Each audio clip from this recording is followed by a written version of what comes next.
Hello engine collectors and lovers of old vintage model diesels.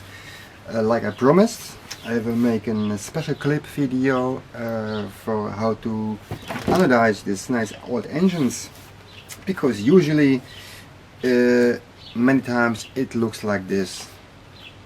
From a plier it's marks all over, deformed, and of course the color is gone, deep scratches. So in first place, I'll show you how this is already done a little bit, but many times these cool ribs are bent from a crash of whatever. And the way I do it, and it works very nice, is good quality knives, which are already taper. You see? So you can look for the right distance and just push it far enough. And remember this position, so the distance, if you squeeze the part of the head, you can push them easily back, because your rest on the deeper spot is much more stronger than on the outside, so you can easily, here's a little bit dent, you see, this one, so easily you can do them back. If it's too much, go back. Even with two knives you can do them really nice in shape like this. So it's really easy to do. And then of course I just use a file to get out the worst nicks and damages, and then sandpaper and Scotch-Brite to polish it up. But yeah, if you don't have a lathe, this is the only way to do it. And it's almost not to see. Of course in the lathe you will see maybe a little bit bumping, but if you do it by hand, just a file and turn it and slowly reduce the worst sections. Sometimes better not to do all completely, because you must remove then a lot of material, and just as much as you think it's okay, so it will not see that it's removed material. And then you can end up really with the nice result. And of course you need a color on a water basic. This means, I'm not done it yet, but I'm sure that if you use ink cartridges dye, it should work very well also. But it's all water based, and I will show you some bags.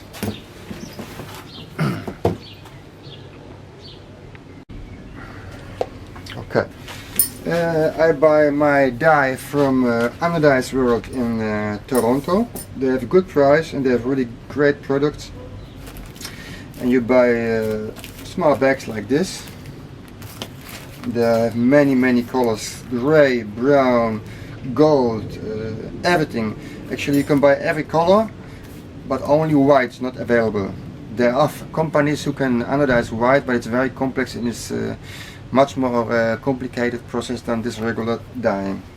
But if you have a lot of dyes with this, you can endless combine. And gold, for example, looks really weird. It's like crystals, green crystals. And also from these lighter colors and gold, you need much more than from a green or black or dark blue. So, but usually I have small buckets like this one.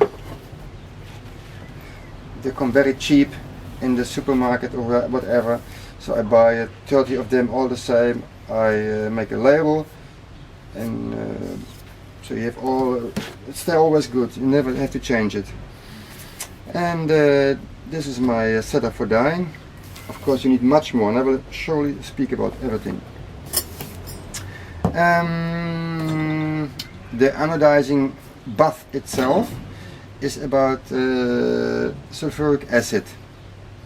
It's actually car battery acid, and car battery acid is about 30%, and you need about 12 to 15% acid.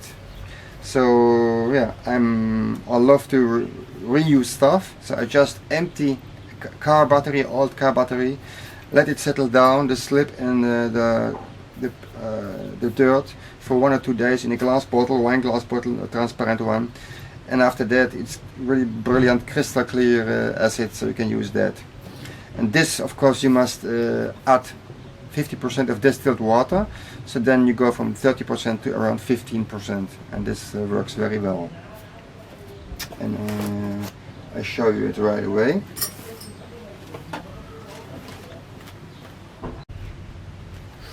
Here's my container with the acid, and as you see, it's for cooking, for marmalade and stuff, because I like it because it's small. I don't need big stuff for the heads and spinners and stuff.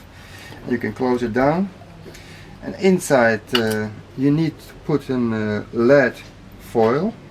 Should be really around, because if you put a part inside, the electrolysis will start, and if on the opposite side is no lead, then it will not flow. Of course it will cross over a little bit, but it should be like this at least for 90% all around. And this will be connected to the negative pole of the transformator. And I just put from wood like this a holder from copper, in the middle a bar, and I will surely explain about this anodizing, and make just hooks, hook it up and put it in the acid bath, and connect here the power supply to this. Just put it first, but always be careful because it's acid. I recommend you use gloves and also glasses, because it can be hazardous. About the power supply, a few words. I find this one is an old trafo for hobbyists and for the testing stuff. They are not so expensive. You have a range from 0 to 6, and from 6 to from 0 to 12, and from 12 to 24 volt. You can control the amps and the volt, the output, and it's very simple and works perfect. You can use a car battery charger. Automatic is not a great idea because you have no control about the power what you send through the part. So you could use, if you have one, a charged car battery 12 volt. This will work excellent, more than enough for this. But never use more than 12 or 13 volt. I tried before, because of course I tried, and with 20 and 24 volt. But what happened, it will burn holes in your material, in your head, so you get black dots and in irregular surfaces. So as slower and lower the voltage, as better it is. It takes longer, but the results are much more nicer. So again, the trafo like this, 12 volt supply, 2 to 5 amps is more than enough for this small work, more than enough.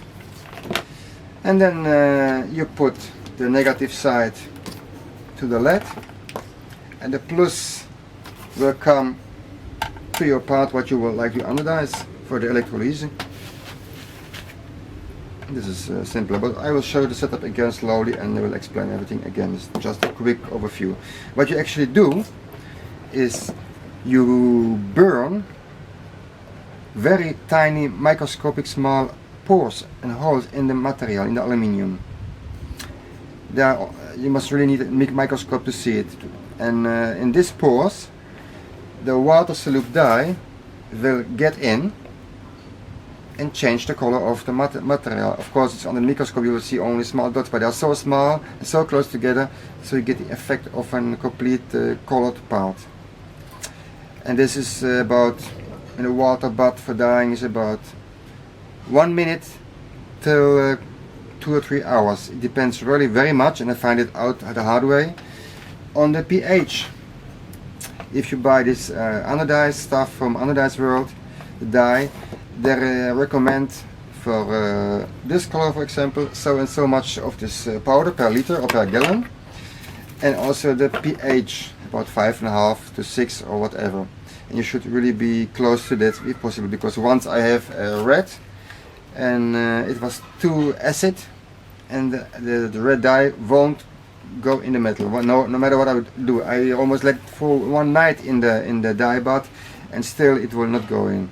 So I changed the pH, and voila, the magic was happened.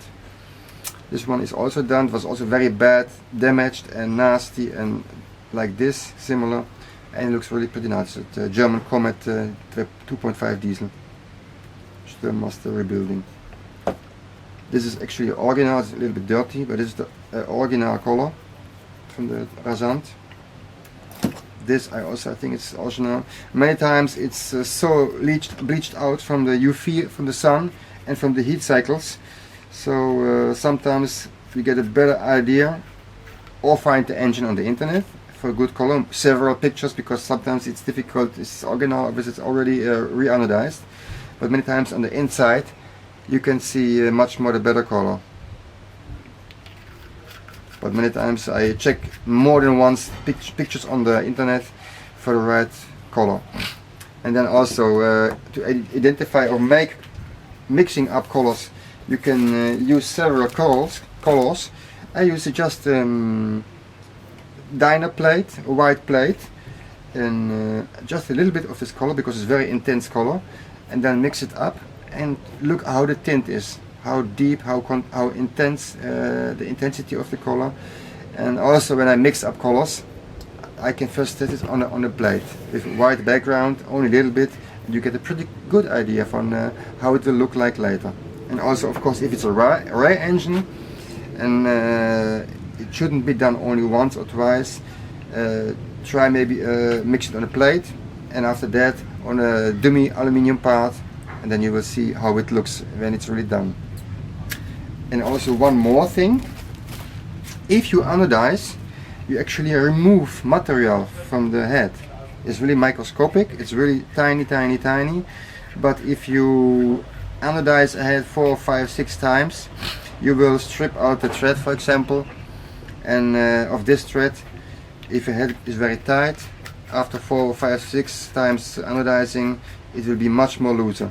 So if you have already a bad thread, a compression screw for example, and you redo it again, then maybe you will need to make a new compression screw. It's possible. So what I find out, it's a good idea to make from rubber or silicone plugs here, plug this up, make some small plugs for here, plug it also up, because to remove the old paint or the old anodized layer, you must use, how to call this in English, caustic soda. Hot water, caustic soda, put it there for a couple, 4 or 5 minutes, not too long. You see really browsing and boiling, and a lot of action happening, and this will remove completely the dirt and also the color. So it's not necessary to use sandpaper and scrub it down. Of course, clean up the marks and dents and nicks, bend everything straight, so it's absolutely ready to go, and then in caustic soda or natron soda or whatever to get this paint down. And then after this is done, never touch the head again, because your sweat can leave marks on the pure clean surface of the aluminium.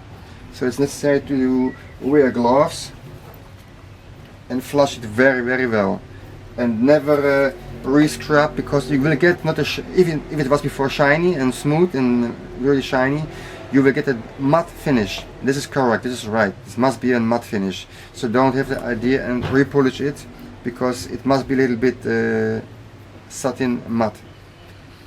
And what I also found out, if you use this caustic soda, it's still, even if it's flushed with distilled water, it's always a little bit still left.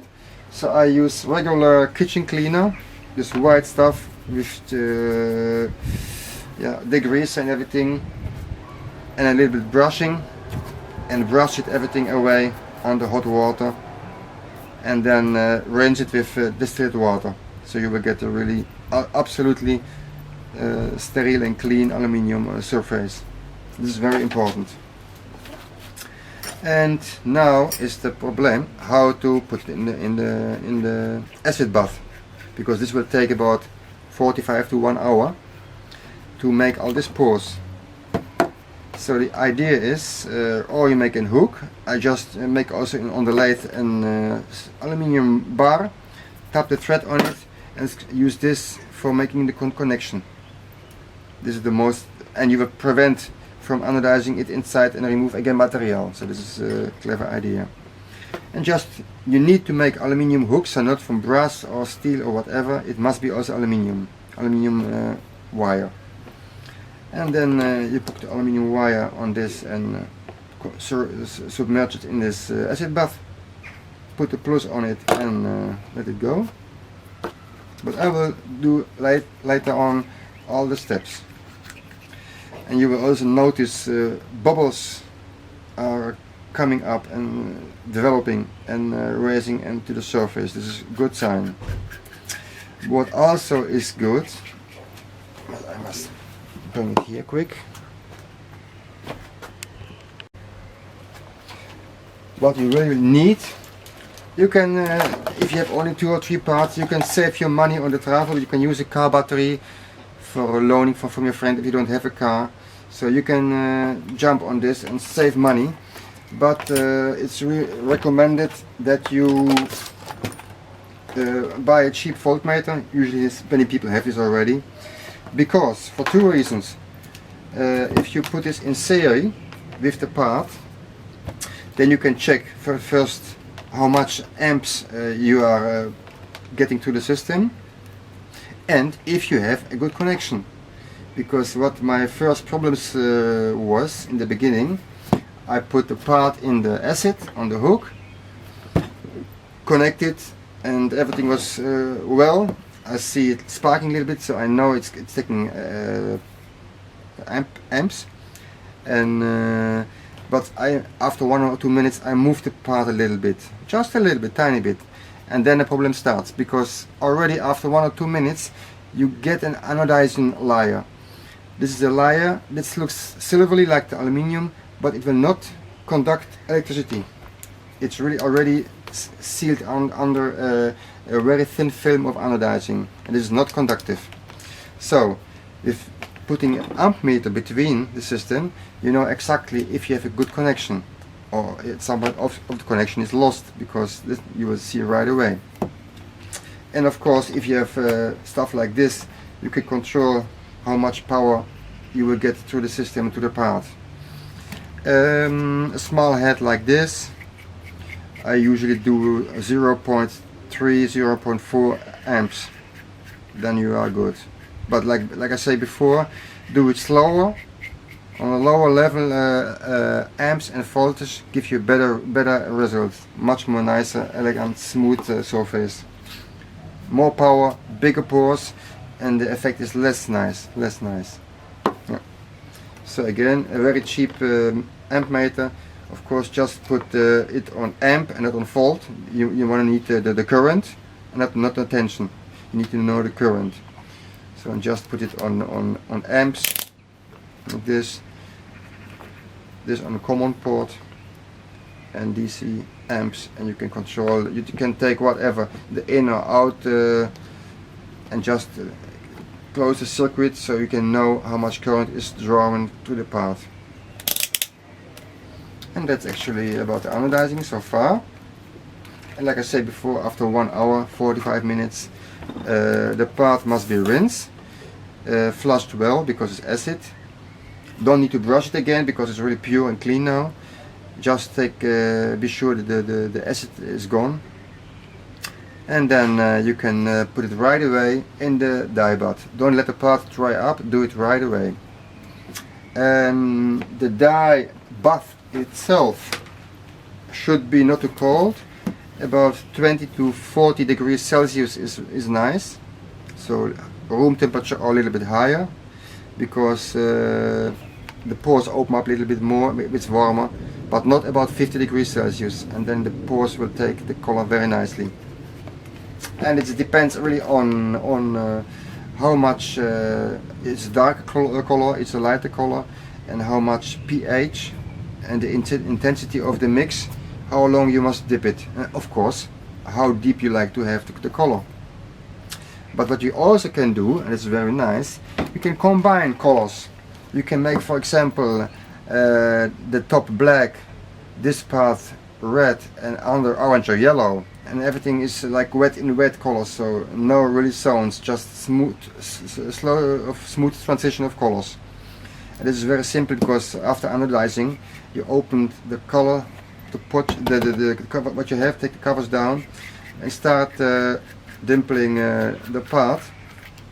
For example, first the yellow completely, or only the lower side, then turn under and do the red a little bit, just check it always more a little bit, and then for the black one, and you will get nice transition of colors. But it's just about testing. I recommend you will do this on a piece of aluminium and not on the part, of course, but with this you can make really nice effects. I saw some very nice pictures on the internet about these BB guns, and you can do crazy stuff of micrometers, of flashlights, everything from aluminium. You can do really amazing, beautiful stuff with simple techniques. Okay, after it's dyeing, the color is right. Remember that will a little bit will be take out of wash out after sealing. It's maybe 5 or 10% will be a little bit lighter. So you must do it a little bit darker to get the color what you desire. And then you can have two ways to do it, to seal it, because the pores are just open, but you need to close the pores. I can actually really imagine how it works, because if you close the pores, you also close down the color, I suggest, but it works like this. There are two ways, like I said before. You can cook it in water, cooking at 100 degrees Celsius for 1 hour. This will give a very hard surface for the scratching. It's very hard, but of course a long time, 1 hour. Then you can buy a special sealer. It's smelling very much like a vinegar, and I don't know what it exactly is, but it's vinegar, and boiling about 10 to 15 minutes is more than enough to make it sealing, and so it will stay already forever on this part. But it's a little bit softer than with boiling hot water, a little bit softer, but there's almost no difference. And you boil this and let it cool down, flush it. Sometimes it's needed to buffing a little bit with the rock, with paper or something, because a little bit white and beetje, not really nice finished, but after cleaning, a little bit oiling, it's shiny and it's really nice like this. So it's possible. Yeah. And I'm sure, like me, when I did it the first time I was nervous and it will not work, and but the results were so amazing, and then you get a taste for more and more, and it's really fun to do, really fun. I like it. So now I will make it step by step for you, so you can rewind and follow my steps, what I do, all small by small steps, because it's a lot of information, but once you have done it 2 or 3 times, it's easy. Peanuts.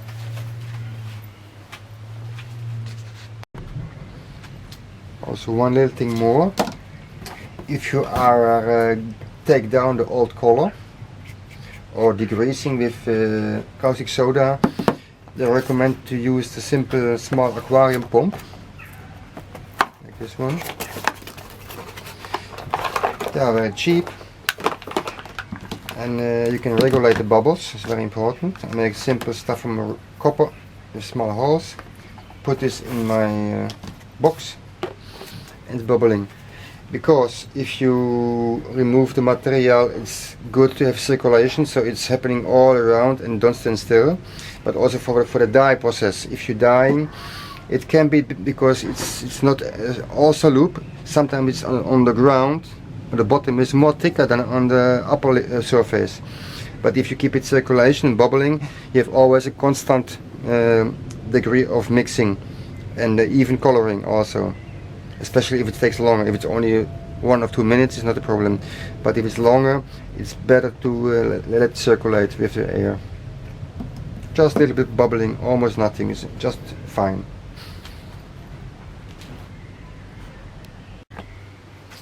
And here are our 3 parts. What we're gonna do, it's a Weber 2.5.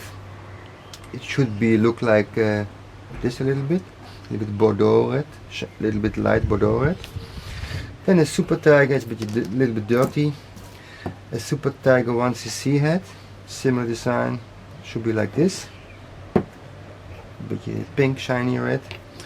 And a DC dart will be also a little bit like this, but must still take the head down.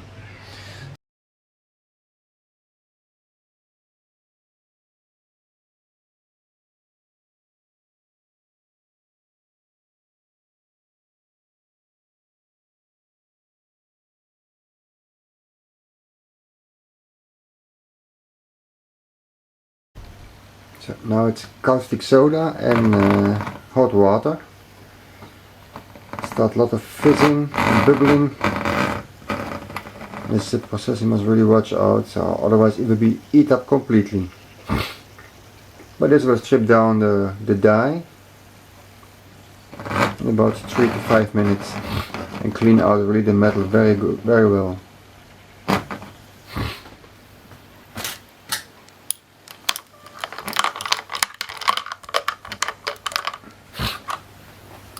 Okay, I must stop the camera because I must really check it and wash it closely. And I'll select from each bag just a tiny little bit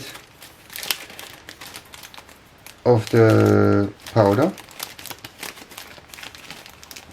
This is the left one, and then you can see what color it's gonna be. See how how intense it is? Only a little bit.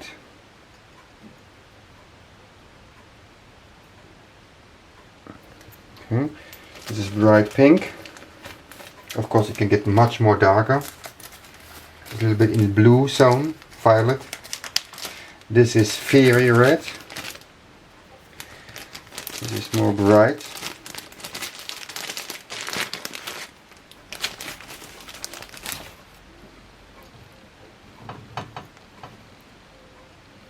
It's more to the orange.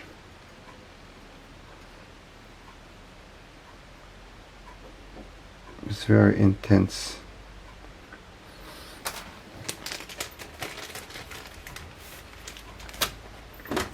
And now the hot pink. And then you really see the difference in colors. Maybe some light.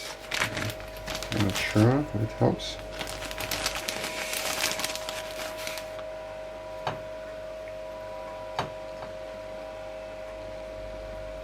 This is a little bit something between this both two.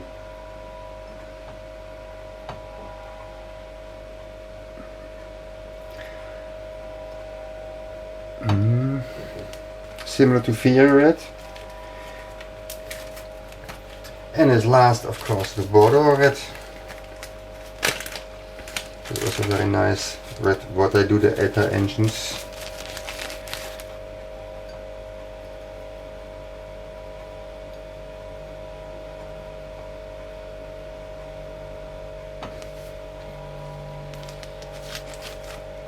And of course the intensity of the powder makes the color.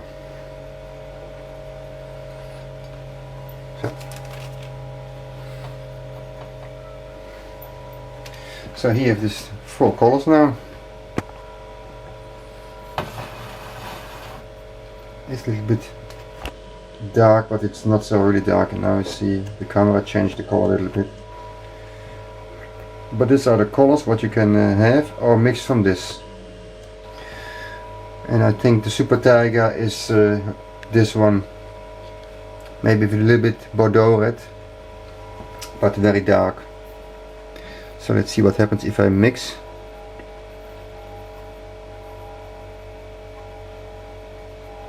Yeah. Yeah, it looks nice.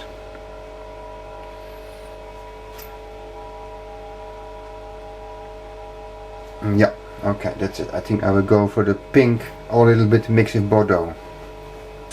See you later. Time is running.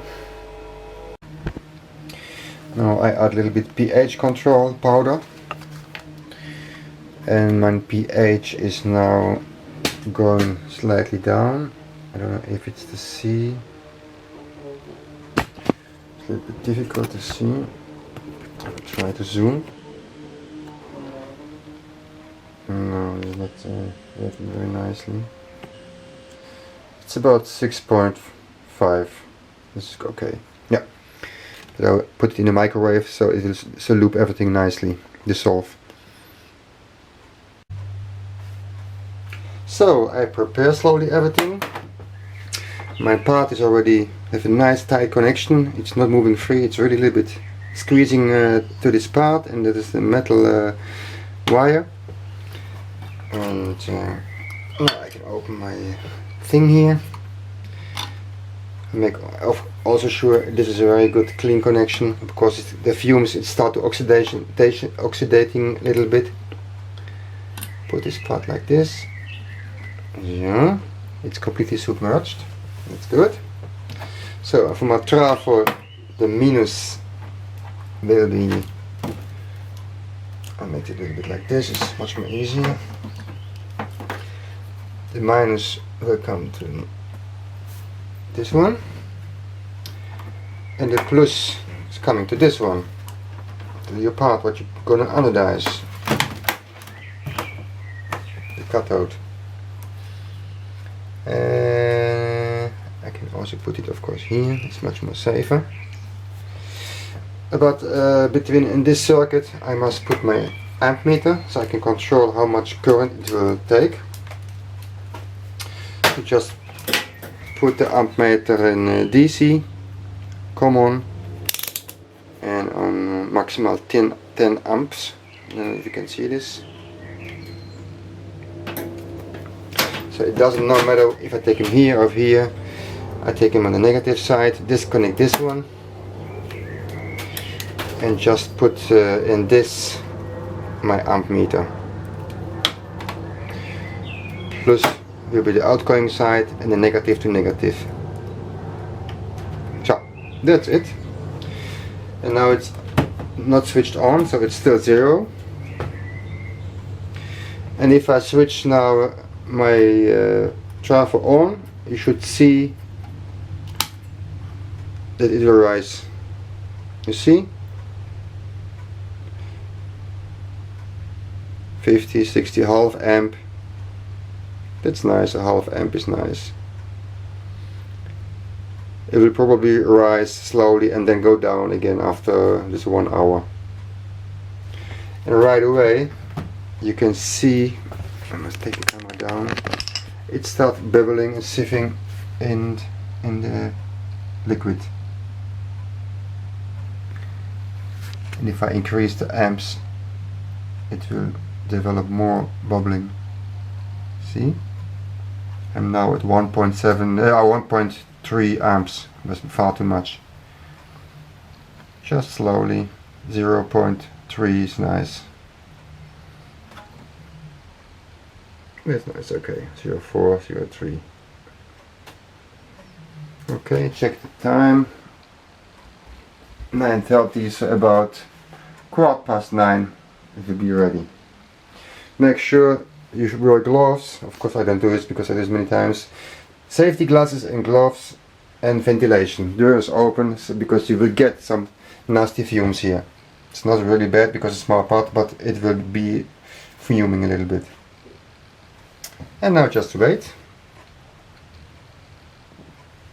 I come back when it's done.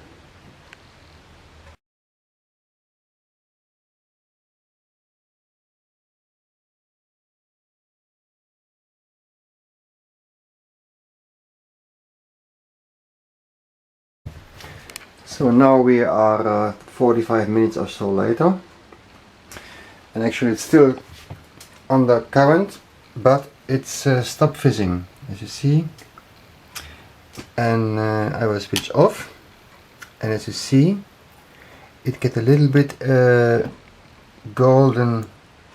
Oh, it's not good for the camera to see, but it's a little bit different shade than it was before. So now be careful with the dripping. I have only one hand frame with the camera, it's a bit difficult. So careful that you not drip with the acid. So now I will flush it out. First with tap water, with good tap water, and then right away to distilled water. They say flush with deminerals water, but I do it always like this and have no problems. But it must be cold, not hot. Very important. The worst part, take it out. Now the demineralized water. Flush very good, is important. And now is the big moment. If everything is going well, it will take the color nicely.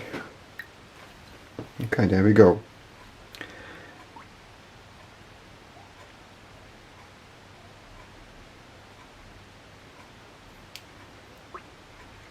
It can take some time. Sometimes a couple of minutes, sometimes 1 hour. It's different. Depends on many things.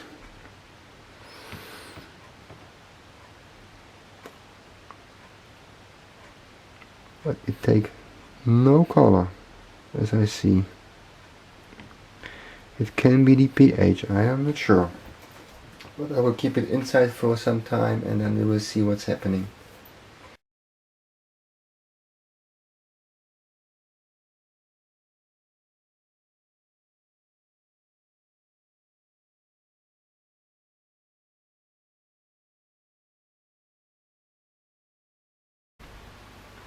So, and I just get this DC dart head out of the acid bath after 1 hour.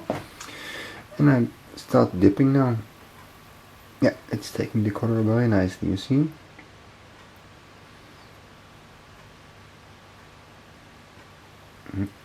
Maybe 15 minutes, let's see.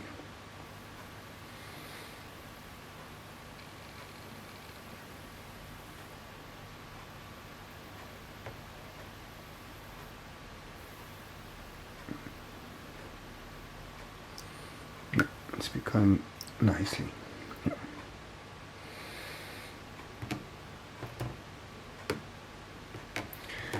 Just leave it there and from time to time steering around. I'm just also working with my pump, a small plastic tube. When I open the valve, it should bubble. Yeah. Just might find a way to keep it down because it's plastic. It's going up. It's not so easy.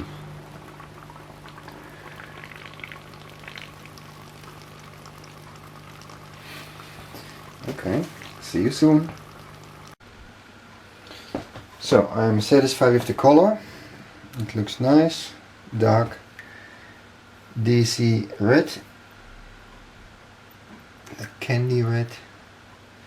Just flush it a little bit, it will lose a little bit color. Flush with mineral water, distilled water, and now I will put it in my sealer for about 15 minutes.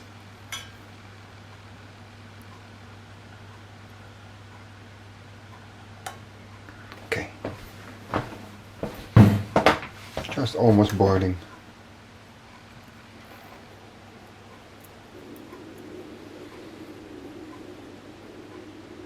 It will also lose a little bit color, but it's very small.